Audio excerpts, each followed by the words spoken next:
I'm Cassidy Thornton, 28 years old, and 3 weeks ago, my father stood up at our family reunion, grabbed the microphone, and said something about me in front of 68 relatives that I will carry with me for the rest of my life. We only have one daughter we're proud of. That's what he said, and he was looking straight at my older sister Brianna when he said it. For 22 years, my family called me the burden. The premature baby who cost too much, the quiet sister nobody defended, the daughter who sat at the end of every table while Brianna got the tuition, the praise, the love. But what none of them knew, not my parents, not my cousins, not a single person in that crowd, was that 6 weeks ago on a Thursday night at my kitchen table, Brianna got drunk and confessed everything. The money she'd stolen from our parents, the nursing degree she'd faked, the lies she'd been feeding the family about me since I was 14, and I recorded all of it, 14 minutes that would shatter 22 years of silence. Before I tell you what happened when I pressed play, take a moment to like and subscribe, but only if you feel this story deserves it. And tell me in the comments, where are you watching from, and what time is it right now where you are? Now let me take you back 22 years, to a January night in Georgia, when I arrived in this world 6 weeks too early, and became the debt my family never wanted to pay. I came into this world 6 weeks early, on a Tuesday night in January, in a hospital 40 minutes from our house, because the closer one didn't have a NICU. My lungs weren't ready, my heart wasn't ready, nothing about me was ready. 3 weeks in the neonatal intensive care unit, $87,000 in medical bills. My parents had just closed on their first house 2 months before. My dad, Glenn, was driving trucks for a regional freight company. My mom, Jolene, had quit her receptionist job to stay home with my sister Brianna, who was 3. I know the exact dollar amount because my mother made sure I'd never forget it. She told the story at every Thanksgiving, every Christmas, every family gathering where there was an audience. Cassidy almost bankrupted us before she could even open her eyes, she'd say. Then she'd laugh, and the relatives would laugh, and I'd sit there holding my fork so tight my knuckles went white. When I finally came home from the hospital, small and fragile and wrapped in a yellow blanket, my sister Brianna looked at me in my crib and asked our mother a question that became the Thornton family's favorite joke for the next 2 decades. Can we send her back? Everyone laughed. My dad, my aunts, my uncles, even my grandmother Edith, though I'd learn later that she stopped laughing long before anyone else did. That question, can we send her back, followed me through every birthday, every report card, every holiday dinner. Brianna would say it when I spilled juice. My dad would say it when I got carsick on road trips.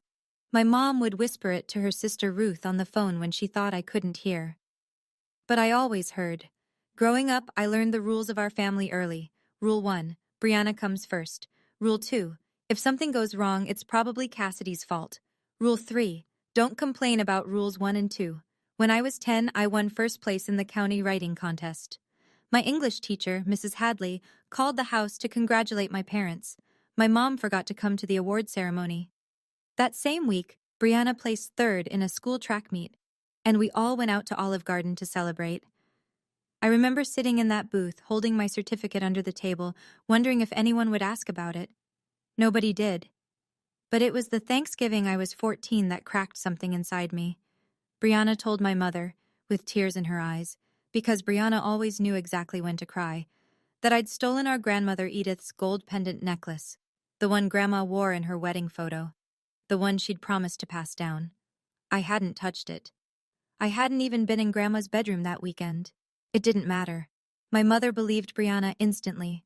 I was dragged in front of 12 relatives in the living room and told to kneel and apologize to my grandmother for being a thief.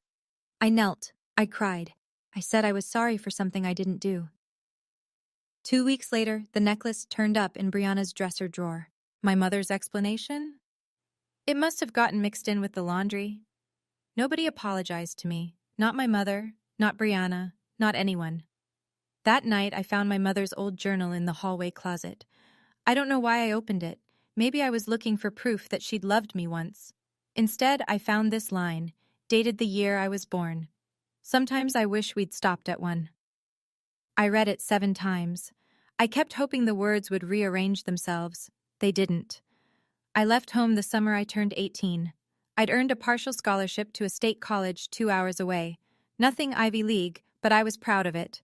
I needed my parents to cover the remaining $4,000 a semester. I brought the financial aid letter to dinner like I was presenting a case before a jury. My father barely glanced at it. My mother didn't look up from her plate. "We already spent enough on you," she said. "Between the hospital bills and your braces and that inhaler you needed every winter. Cassidy, we just don't have it." That same month, my parents wrote a check for Brianna's full tuition at a private nursing program. $28,000. No partial scholarship. No questions asked. So I worked. 2 jobs, barista at 6 in the morning, data entry at a temp agency until 10 at night. I took 5 years to finish what should have taken 4, but I graduated with a degree in accounting and 0 debt. Nobody came to my ceremony. I wore my cap alone in a crowd of strangers and their cheering families. And still, I kept showing up. Every Christmas, I drove 2 hours with gifts I'd wrapped myself. Every Thanksgiving, I brought dessert nobody asked for. I sat at the end of the table. I slept on the couch while Brianna got the guest room with the quilt my grandmother made. I called my mother every Sunday evening. She picked up maybe once out of every 3 calls. I told myself it was enough, that if I just kept trying, something would shift, that the love was there, just buried under years of habit and financial stress and old resentment. I wasn't trying to earn their love. I thought I already had it, just trapped under something I hadn't figured out how to move yet. Until 3 months ago, when I discovered what my sister had really been doing behind everyone's back. It started with a coffee shop. I was grabbing a latte before work on a Tuesday when I saw a woman waving at me from a corner table. It took me a second. Then I recognized her. Megan Holt. She and Brianna had been in the same nursing program. "Cassidy, right? Brianna's sister?" She pulled out the chair across from her. "How's Bree doing? I haven't seen her since, first semester." I almost corrected her. Brianna had been telling the family she was a registered nurse for 8 years. She talked about patients she'd saved, overnight shifts that drained her, the calling she'd found. "First semester?" I repeated. Megan's face shifted. "Yeah, she stopped showing up after October. I figured she transferred, but—" She tilted her head. "Wait, your family doesn't know she dropped out?" I set my coffee down very carefully. "I just assumed everyone knew," Megan said quietly. I drove to work with my hands shaking on the steering wheel. That night, I couldn't sleep. I opened my laptop and started searching. The nursing program Brianna had attended, it had a public registry of graduates. I scrolled through every name from her year. Brianna Thornton wasn't on the list. I dug deeper. My parents had paid $28,000 for that program. When a student drops out in the first semester, the school refunds a portion of tuition, a significant portion. Brianna had never returned that money. She'd pocketed the refund and told everyone she'd graduated. For 8 years, she'd been telling our parents, our grandmother, our entire extended family, that she was a nurse. Showing up to holidays in scrubs she bought online, telling stories that sounded real because she'd memorized them from medical dramas. And nobody, not a single person, had ever thought to verify it. The second discovery came because of my mother's own mouth. About 2 months before the reunion, I was on one of those rare Sunday calls where Jolene actually picked up. She sounded tired, distracted. Midway through our conversation, if you could call it that, she muttered something I wasn't supposed to catch. "Your father's retirement fund looks thin. I don't understand it. The market's been fine." I'm an accountant. I notice numbers the way most people notice weather. Something in her tone pinched my attention, and I asked, casually, carefully, if she'd looked at the statements recently. "Brianna handles all that," Mom said. "She set up the online access for us. She's so good with that stuff. You know, being in healthcare, she understands finances." I bit my tongue so hard I tasted copper. That night, I did something I'm not proud of. I called my dad's old landline and talked him through pulling up his retirement account online. He didn't know I was checking. I told him I just wanted to make sure his beneficiary info was up to date. The numbers told a story my family never would. Over 4 years, $40,000 had been transferred out of my parents' retirement account in small, irregular amounts. $2,000 here, $3,500 there, into an external checking account. The routing number matched a bank in Brianna's city. I stared at the screen until my vision blurred.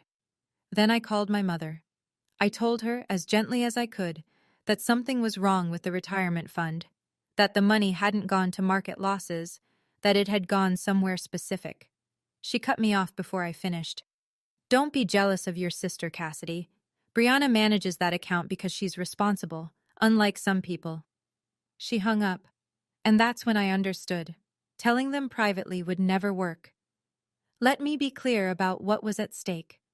My grandmother, Edith Calloway, was 79 years old. She'd built a life on a beautiful property outside Atlanta, a house she and my grandfather designed together before he passed, a garden she'd kept blooming for 40 years, and enough savings to leave something meaningful behind. She was updating her will. She'd told the family as much, and in the 2 months before the reunion, Brianna had visited Grandma 4 times. 4 times.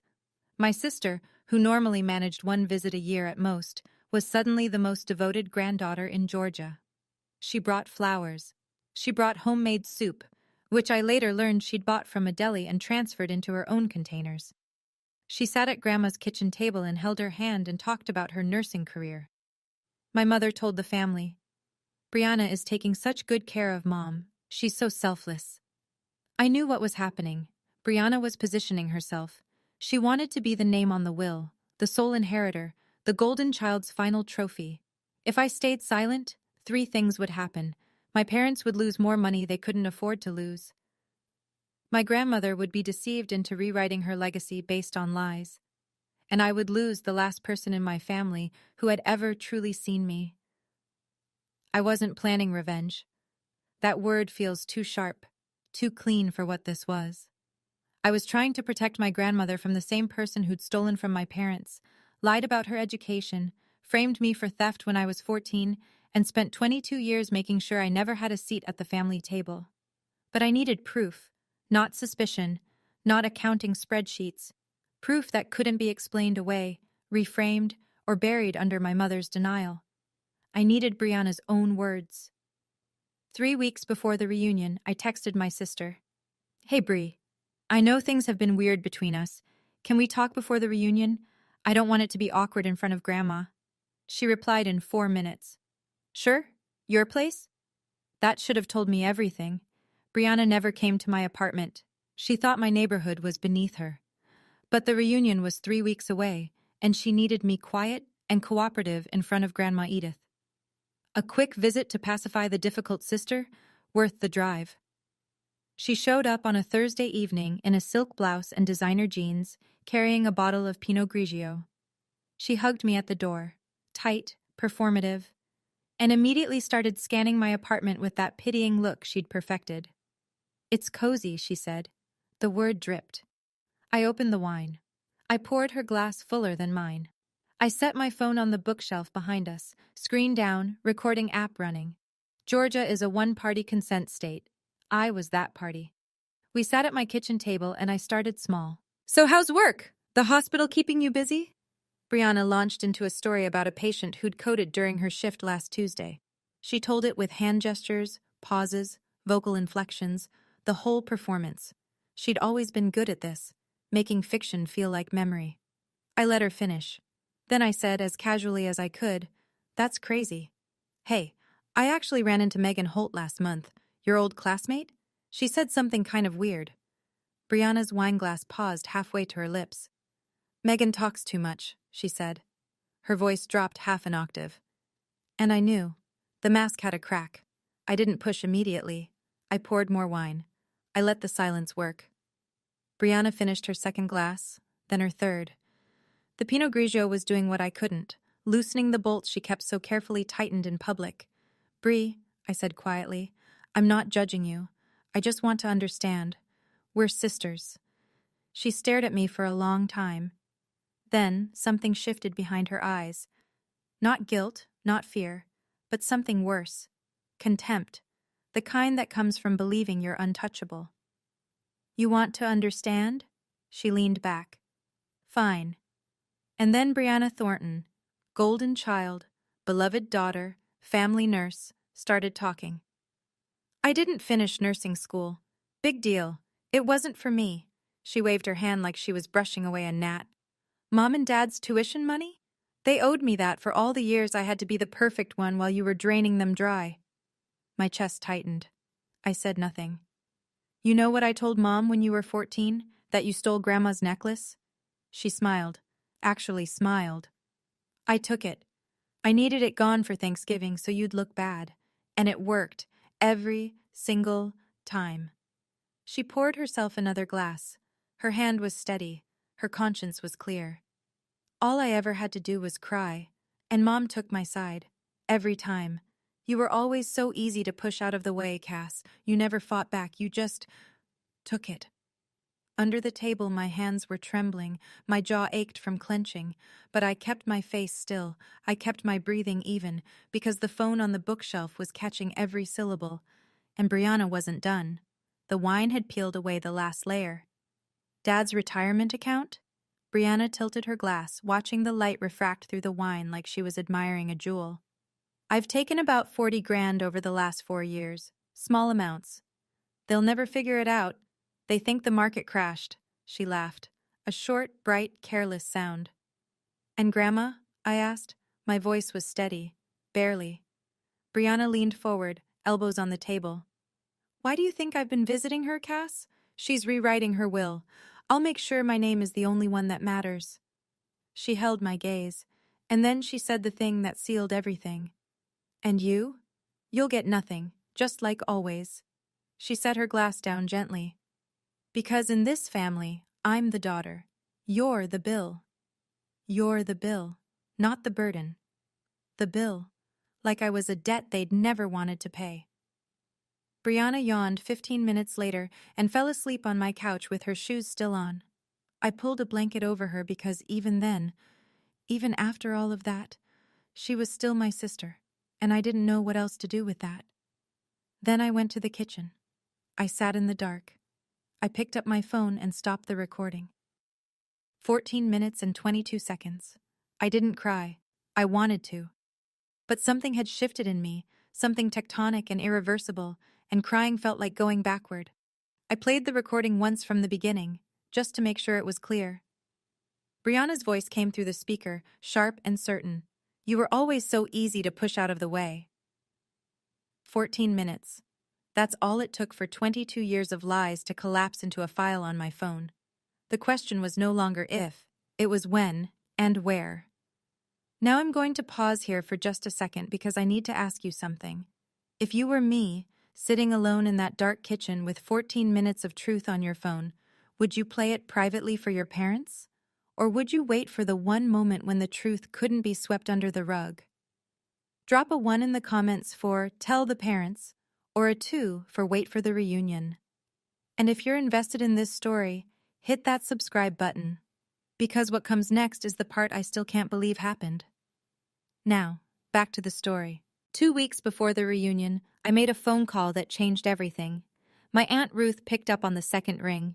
Ruth Calloway is my mother's younger sister, quieter, sharper, and the only person in the family who ever looked at me like I was a whole person and not a footnote. When I was 8 and had pneumonia, Ruth drove 3 hours in a snowstorm to sit by my bed. When I graduated college alone, she was the one who sent flowers. The card read, I see you, Cassidy, always have. Hey, sweetheart, she said. What's going on? I didn't tell her about the recording, not yet. I just asked, carefully. Aunt Ruth, have you ever thought something was off about Brianna? The line went quiet for so long I thought the call had dropped. Then Ruth exhaled slowly. I've been watching your sister for years, Cass. Something doesn't add up. The career stories, the money, the way she handles your parents. But I could never prove anything. She told me she'd tried, once. 3 years ago, she mentioned to Jolene that Brianna's stories about work seemed inconsistent.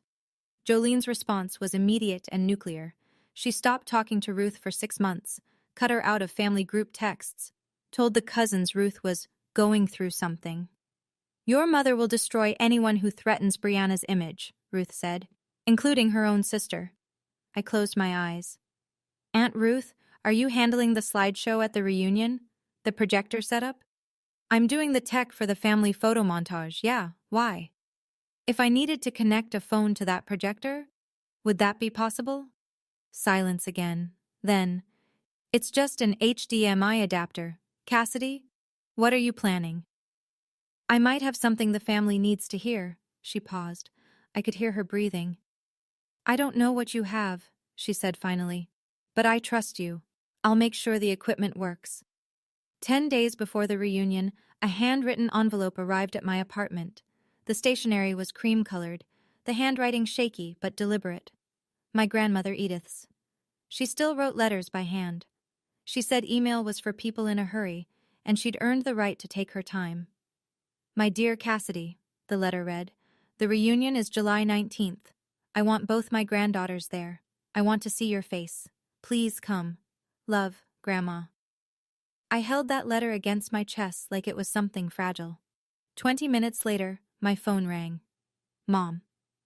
You got the invitation, Jolene said, not a question. I did. Good. Now listen.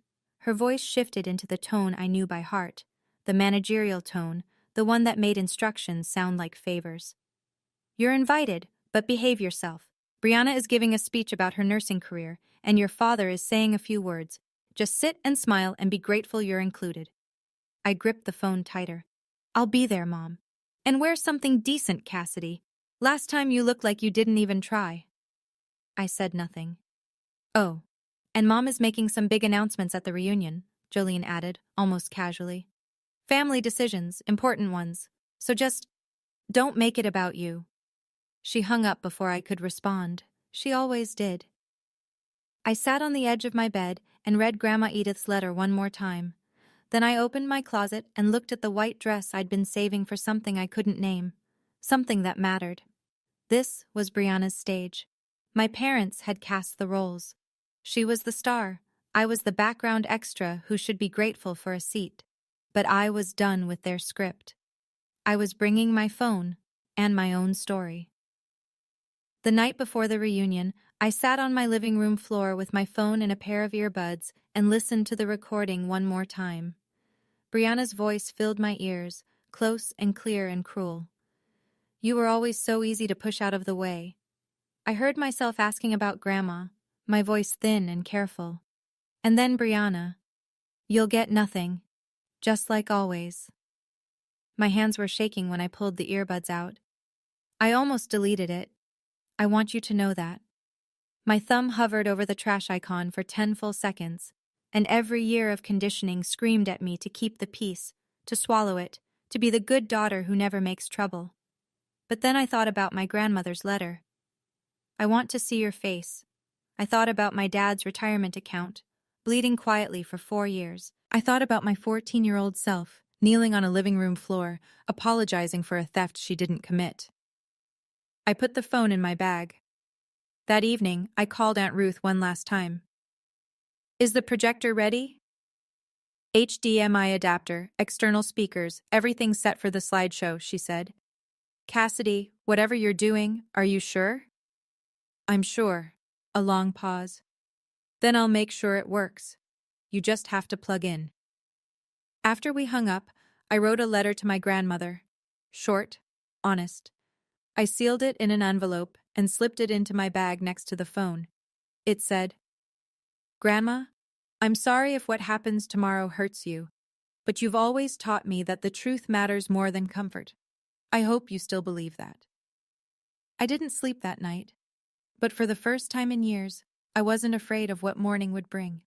I was ready. The Callaway estate sat on 3 acres of rolling Georgia green, 20 miles outside Atlanta, wrapped in old magnolia trees and a white fence that my grandfather had painted every spring until the year he died. Grandma Edith hosted the family reunion there every 5 years. This one was the biggest. 68 people across 4 generations of Callaways and Thorntons. Long banquet tables draped in white cloth stretched across the back lawn. String lights hung between the magnolias, waiting for dusk. A projector screen stood near the main table, already set up for the family photo slideshow, Aunt Ruth's work. I arrived early. White dress, hair down, phone in my clutch, heart in my throat. Aunt Ruth was adjusting the speaker cables near the projector. When she saw me, she nodded once. Calm, steady. She tilted her head toward the HDMI adapter resting on the edge of the tech table. I understood. The guests filtered in over the next hour. Cousins I hadn't seen in years. Great aunts who pinched my cheeks. Uncle Frank with his booming laugh. Kids chasing each other around the garden chairs. Then Brianna arrived. Red dress, expensive heels, full makeup. She floated through the crowd like a celebrity at a premiere, kissing cheeks, squeezing hands, performing warmth so convincingly I almost believed it myself. She went straight to Grandma Edith and wrapped her in a hug that lasted just long enough for 3 people to photograph it. My parents flanked Brianna like bodyguards. Glenn in his pressed khakis, Jolene in a floral dress, hand on Brianna's shoulder, beaming, the perfect trio. I stood near the back, by the hydrangea bushes, holding a glass of sweet tea I didn't drink. And Grandma Edith, mid-hug with Brianna, looked over her granddaughter's shoulder, found me in the crowd, and gave me a small, sad smile that broke something in my chest. Dinner was served at 6. Fried chicken, collard greens, cornbread, peach cobbler. The Callaway reunion spread hadn't changed in decades. People filled their plates, found their seats, and settled into the kind of warm, loud chaos that big Southern families specialize in. I sat at the far end of the second table. Nobody had assigned seats, but somehow the family geography always pushed me to the perimeter. After dinner, my mother stood up and tapped a fork against her glass. The conversations quieted. Before we do the slideshow, Jolene announced, Brianna has something she'd like to share. Some of you know she's been doing incredible work as a nurse. Bree, honey, come on up. Applause. Warm, encouraging, trusting applause from 68 people who had no reason to doubt. Brianna walked to the front with the ease of someone who'd rehearsed this in the mirror. She took the wireless mic from Ruth's tech table and smiled. The practiced, symmetrical smile that had gotten her out of every corner she'd ever been backed into. Thank you, Mom. She pressed a hand to her chest. Nursing has been the most rewarding experience of my life. Last month, I helped a patient recover from a stroke. She held my hand and told me I saved her life. People murmured with admiration. Grandma Edith nodded proudly. 5 minutes of pure fiction, delivered flawlessly. When Brianna finished, she got a standing ovation from the front table. My mother was crying, the graceful, single-tear kind she'd perfected at church. Then a great aunt at my table leaned over and patted my arm. "And what do you do, dear?" Before I could answer, my mother's voice cut across the lawn. "Cassidy works in accounting," Jolene said. "Somewhere." Scattered laughter. Brianna smiled into her wineglass. I felt my face burn, but I kept my hands flat on the table. Not yet. The sun was sinking behind the magnolias when my father stood up. Glenn Thornton was not a natural speaker. He was a quiet man who'd spent his life driving trucks, watching ESPN, and agreeing with whatever Jolene told him was true. But tonight, Jolene had given him a script, and he read from a folded piece of paper she'd tucked into his shirt pocket before dinner. "I want to thank everyone for being here," he started. His voice was thin through the mic. This family means everything to us." He paused, looked at Brianna, who sat at the front table next to Grandma Edith. "Jolene and I," he swallowed. "We only have one daughter we're truly proud of." The lawn went still. "Brianna, you are our greatest achievement. Everything you've done, your career, your heart, the way you take care of this family, we couldn't have asked for a better daughter." Applause, not thunderous. There was an awkward undercurrent, a few people glancing around, a cousin shifting in her chair. But enough people clapped to make it feel sanctioned. Nobody looked at me. Nobody needed to. I sat at the back table, 68 people in front of me, my father's words still hanging in the summer air like smoke. "We only have one daughter we're truly proud of."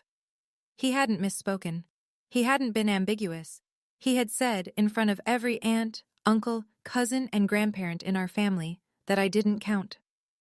My grandmother Edith turned slowly in her chair, found me, saw the redness in my eyes. Her brow creased with something I hadn't seen from her in years, alarm. I placed my hand on my clutch, felt the hard edge of my phone through the fabric. 22 years. I stood up. I didn't rush. I didn't storm. I rose from my chair the way you rise when you finally made a decision you've been turning over for weeks. Slowly. Deliberately.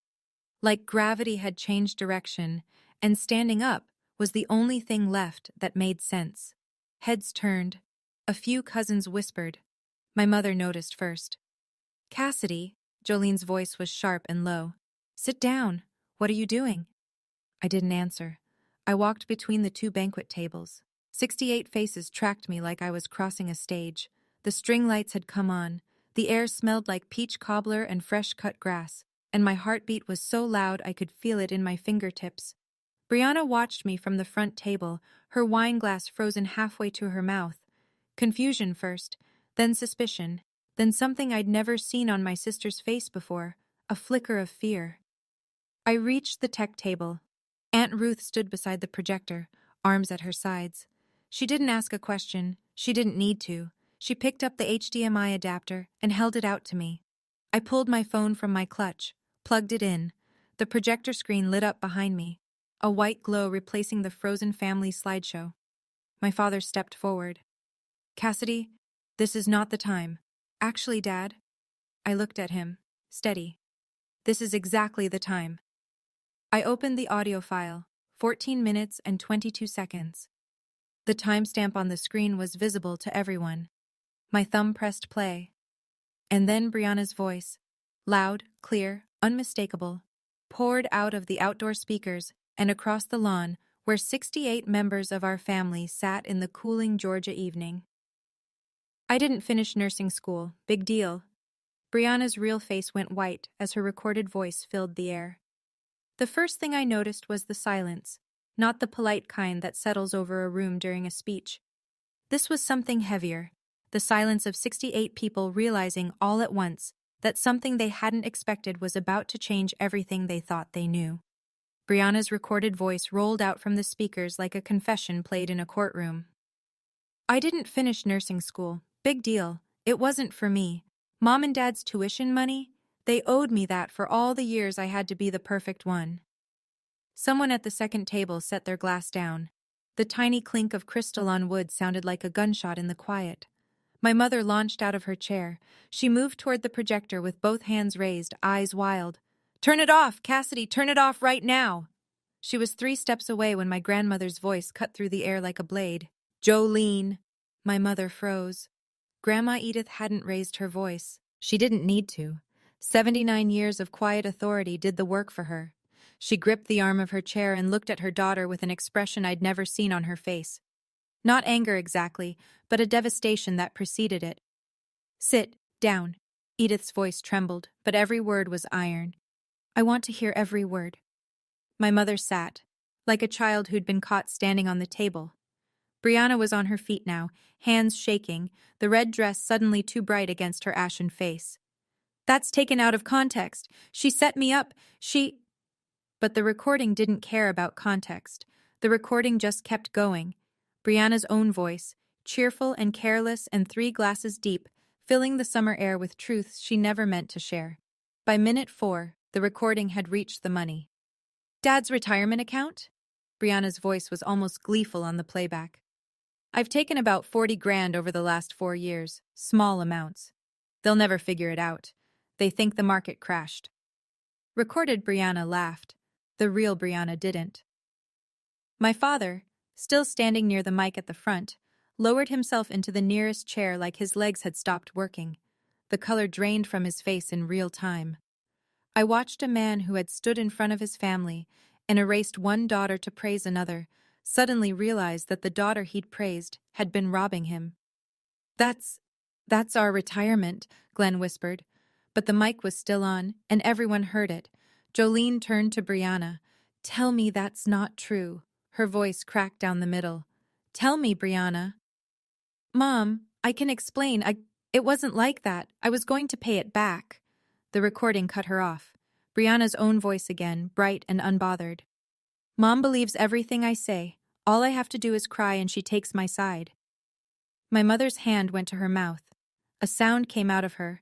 Not quite a cry, not quite a gasp, something between the two that I think only happens when you hear your own manipulation described to you by the person who weaponized it. Around the tables, the reactions rippled outward. Uncle Frank crossed his arms and shook his head slowly. A cousin's wife leaned over and whispered something urgent to her husband. Two of the older aunts exchanged a look that carried 30 years of suspicion finally confirmed. And Grandma Edith sat perfectly still, her hands folded in her lap, listening to every word with the careful attention of someone assembling a verdict. Then came minute 6. And the necklace. "You know what I told Mom when you were 14? That you stole Grandma's necklace?" Recorded Brianna's voice was warm with wine and self-satisfaction. "I took it. I needed you out of the picture for Thanksgiving, and it worked." The sound that came from my grandmother was small, but it stopped everything. Edith pressed her hand flat against the table. Her fingers were shaking. She turned and looked at me, not with pity, but with a horror that told me she was reliving that Thanksgiving. The 14-year-old girl on her knees, apologizing for a crime she hadn't committed. The granddaughter she'd watched be humiliated while the real thief stood beside her, dry-eyed and smiling. "Oh, sweetheart," Edith whispered. I don't think anyone else heard her, but I did. The recording rolled on. Minute 7. "Why do you think I've been visiting Grandma? She's rewriting her will. I'll make sure my name is the only one that matters." Edith's grip on the table tightened until her knuckles went bone white. "And you?" Recorded Brianna leaned into the mic like she was sharing a secret. "You'll get nothing, just like always, because in this family, I'm the daughter. You're the bill." That was the moment Brianna ran. She shoved her chair back with a screech that tore through the quiet. She grabbed her purse, kicked off one heel, and half ran, half stumbled across the lawn toward the garden gate, her red dress catching the string lights. But the estate was 3 acres. The gate was far, and 68 people watched her every step. Cousin Marcus, 24, built like a linebacker, arms folded, was standing by the garden path. He didn't grab her. He didn't speak. He just stood there. And Brianna stopped. Behind her, Grandma Edith rose from her chair. My grandmother walked to the front of the gathering, the way women of her generation do when they've reached the limit of what they'll tolerate. Slowly, straight-backed, with a dignity that makes silence feel mandatory. Someone handed her the wireless mic. She held it with both hands. "I have spent 79 years building this family," Edith said. Her voice shook, but it carried. "And today I learned that the person I trusted most in it has been lying to all of us." She turned to me. "Cassidy." I couldn't breathe. "I owe you an apology." Her eyes glistened. "I watched them push you to the side for years. I told myself it would get better. I told myself your mother would come around. I should have spoken sooner. I should have fought harder for you, and I am deeply, deeply sorry." I pressed my lips together. I would not cry in front of 68 people. I would not. Edith turned back to the crowd. "I will be meeting with my attorney on Monday morning. My will, as it currently stands, will be rewritten." She paused, letting that land. "I want every person here to know why." The lawn was so quiet, I could hear the cicadas in the magnolias. "Not because of money," Edith continued, "because trust, once broken, has to be earned back." She looked at Jolene, who sat motionless in her chair, mascara streaked, then at Glenn, who stared at his hands. "And some of you have a lot of earning to do." At the edge of the garden, Brianna stood frozen, one shoe on, clutch pressed against her chest, tears running down her face. I stood beside the projector, phone still connected, recording ended. I hadn't said a single word since pressing play. I didn't need to. The truth had said everything for me.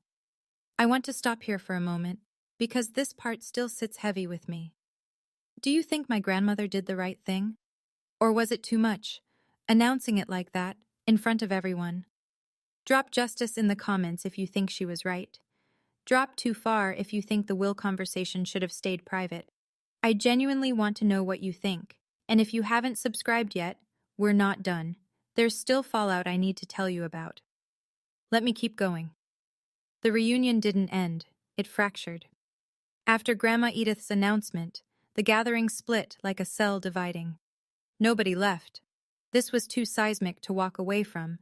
But the lawn rearranged itself into clusters, each one processing a different piece of what had just happened. The older relatives, Uncle Frank, Aunt Lois, The great aunts who remembered Edith's late husband gathered around my grandmother like a protective ring. Frank put his hand on Edith's shoulder and said, low but audible, "We're behind you, Edith, whatever you need." A group of younger cousins drifted toward me, not accusing, not celebrating, just present. My cousin Danielle, who I hadn't spoken to in 3 years, touched my elbow. "How long have you known?" she asked. No judgment, just wanting to understand. And Brianna came back. She walked across the lawn with mascara streaked to her jawline and her voice pitched in that exact register she'd used her whole life to escape consequences. "That recording was manipulated," she said to anyone who would listen. "She set me up. She got me drunk. This is entrapment." Most people looked away. A few shook their heads. Then Aunt Ruth spoke.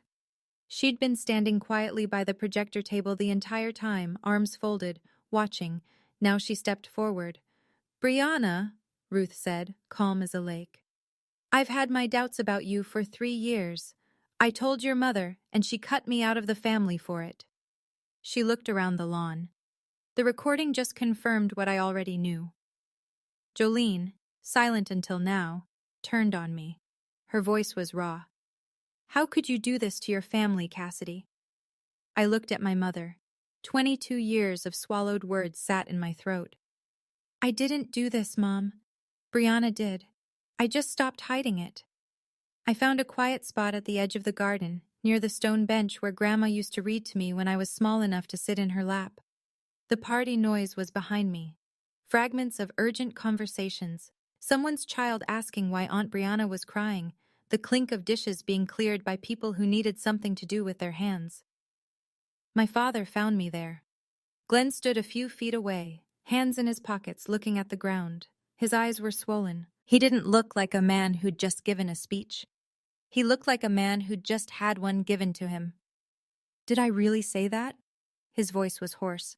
"That we only have one daughter? You said it in front of 68 people, Dad." He winced like I'd touched a burn. "Your mother, she wrote those words. She put the paper in my pocket and told me what to say. And you chose to read them." He didn't argue. He didn't deflect. He just stood there, absorbing it, the way a wall absorbs a hit. "I'm sorry, Cassidy." His voice broke on my name. "I don't know how to fix this." I looked at him for a long time. This man who'd driven trucks for 30 years, who never spoke up at dinner, who let his wife and eldest daughter write the rules while his youngest daughter paid the price. He wasn't a monster. He was something almost worse, a bystander who loved me quietly and never once let that love be loud enough to matter. "I'm not asking you to fix it right now, Dad." I said it gently, not because he'd earned gentleness, but because cruelty had never been my language. "I'm asking you to stop pretending I don't exist." He cried. I'd never seen my father cry in 28 years. There was no hug, no resolution. Just 2 people standing in a garden, learning how to start from the wreckage. I was sitting on the porch steps when Grandma Edith came and lowered herself down beside me. She moved carefully. Her hip had been bothering her for months. But she refused my hand and sat on her own terms. For a moment, neither of us spoke. The evening had turned blue-dark. Fireflies blinked over the back lawn where, an hour ago, everything had changed. "You held on to that recording," Edith said. Not a question. "You could have used it to hurt her weeks ago, but you waited." "I almost didn't play it, Grandma. I almost walked out." "But you didn't." She reached over and took my hand. Her skin was thin and cool, but her grip was firm. "And I'm grateful, because I almost gave everything I have to a liar." I shook my head. "I don't need anything from your will, Grandma. That's not why I—" "Hush." She squeezed my hand. "This isn't about what you need. It's about what you deserve, and about what's right."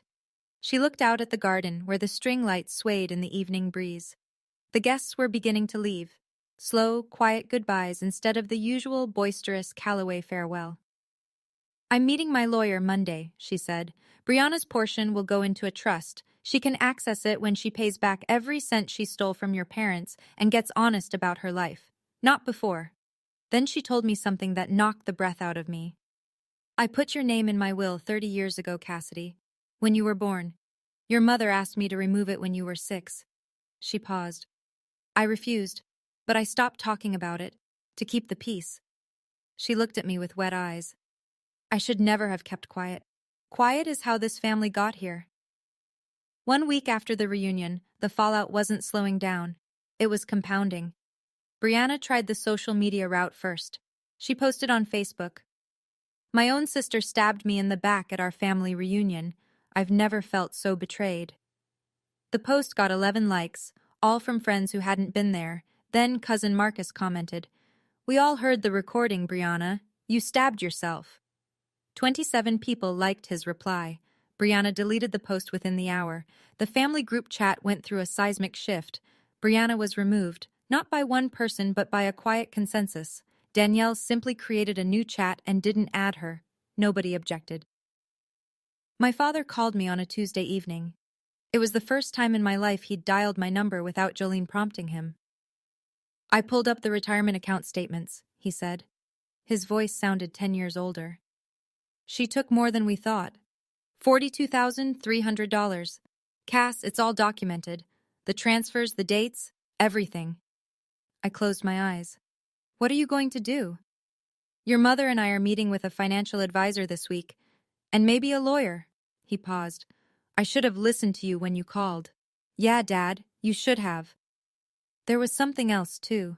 The nursing career, the one Brianna had performed so beautifully at the reunion, the one she'd used to impress Grandma and charm the family. It fully unraveled.